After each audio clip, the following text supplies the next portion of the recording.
ഇന്നത്തെ കുറച്ച് കലാപരിപാടികളുണ്ടല്ലോ. സത്യം പറഞ്ഞാൽ ഒരു 5-5 ആയാല് മുട്ടിഞ്ഞ വിശപ്പാട്ടാ. വേറെ ഒന്നല്ല, ഒരു മാഗിയുടെ പാക്കറ്റ് ഇരിക്കുന്നുണ്ട്, അത് കണ്ണി പെട്ടു. അപ്പൊ വിശപ്പിന്റെ അസ്ഥിതത്തിരി കൂടും. പണ്ടൊക്കെ മാഗി ഉണ്ടാക്കിയാല് 5 താരാവൂട്ടാ. നിങ്ങൾ അങ്ങനെയാണോ? എന്നാ ഇപ്പൊ ഒന്നിൽ തട്ടി നിന്നുണ്ട്.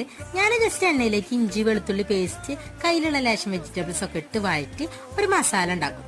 അത് മൂക്കുമ്പോ വെള്ളം ഒഴിച്ച് തിളപ്പിക്കും. അത് തിളച്ച് വരുമ്പോ മാഗി ഇടും.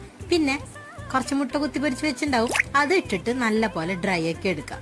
ഈ റെസിപ്പി യൂട്യൂബിൽ തന്നെ സ്ട്രീറ്റ് ഫുഡ് അഡിക്റ്റഡ് ആയിട്ടുള്ള ടൈം ഉണ്ടായിരുന്നു. ആ കാലത്ത് ഉണ്ടാക്കി നോക്കി ഇഷ്ടപ്പെട്ടതാ. അപ്പൊ സാധനം കൊള്ളാം.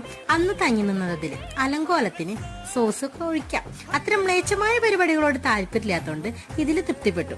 അപ്പോഴത്തേക്കും കുറച്ച് മാങ്ങയൊക്കെ പഴുപ്പിക്കാൻ വെക്കാണ്ടായിരുന്നു, അതൊക്കെ സെറ്റാക്കി. അപ്പൊ നമ്മുടെ മാഗിയൊക്കെ നല്ലോണം ചൂടാറി വന്നിട്ടുണ്ട്. കുറച്ച് ചൂട് വേണം കഴിക്കാൻ. അപ്പൊ അതും തട്ടി. അത്രേ ഉള്ളൂ. അപ്പൊ നമുക്ക് ഇനി അടുത്ത വീഡിയോയിൽ കാണാം. അപ്പോഴത്തേക്കും ടാറ്റാ.